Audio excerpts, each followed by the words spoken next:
Alors que l'aventure entre Olivier et Corinne s'était achevée, un autre agriculteur, d'une ancienne saison, s'est montré intéressé par la prétendante. Le malheur des uns ferait-il le bonheur des autres ? Ce lundi 30 octobre, les téléspectateurs de L'amour est dans le pré ont assisté, impuissants, à la fin de l'aventure entre Corinne et Olivier. Alors qu'elle était la seule prétendante à avoir fait le déplacement à la ferme pour l'agriculteur, selon elle, l'agriculteur n'a pas su lui montrer sa détermination à entamer une relation amoureuse sérieuse.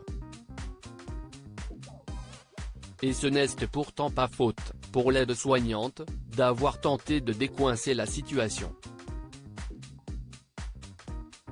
Il faut dire que Laurine, l'autre prétendante qu'il avait choisie au speed dating et qui avait sa préférence, n'avait pas pu faire le déplacement. Au terme de plusieurs jours de séjour sans avancée majeure, la prétendante d'une cinquantaine d'années avait organisé une surprise pour tenter de faire plaisir à l'éleveur. Une surprise dont on pouvait dire qu'elle était pour le moins ratée vu la réaction qu'elle avait suscitée chez le candidat de l'émission de dating.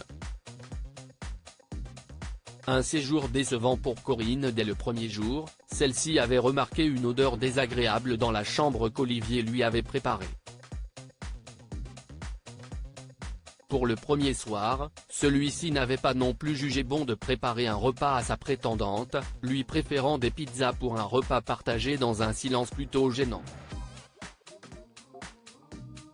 Le clou du spectacle avait donc été la soirée karaoké surprise organisée par Corinne pour égayer son séjour chez l'agriculteur et surtout faire plaisir à ce dernier. C'était peine perdue puisque celui-ci a tout simplement déclaré qu'il n'aimait pas du tout ce genre d'événement. De quoi refroidir une Corinne habituellement pleine d'enthousiasme. Malgré la discussion entre les deux qui avait suivi et les promesses d'Olivier de se ressaisir, rien n'y avait fait. Le lendemain, Olivier, perturbé ce matin-là par la perte d'une de ses brebis, dévorée par un loup, mais aussi par des problèmes de santé, avait à peine regardé Corinne et celle-ci avait donc fini, ce lundi soir, par annoncer son départ à l'agriculteur, miné. Une histoire possible entre Jean-Claude et Corinne ? Mais cette annonce n'est pas tombée dans l'oreille d'un sourd.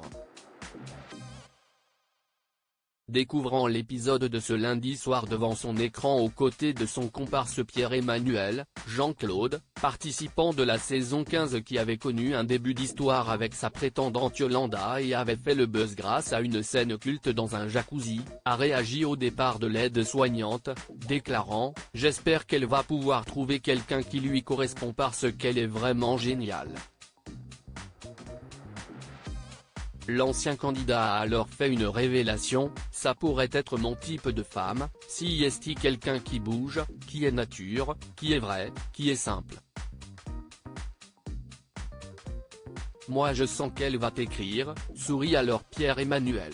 Elle avait l'occasion de m'écrire il y a 3 ans, elle ne l'a pas fait donc je ne corresponds pas, a répondu, fataliste, Jean-Claude. Mais Pierre-Emmanuel a voulu trouver une note d'espoir, peut-être qu'à l'époque elle ne regardait pas.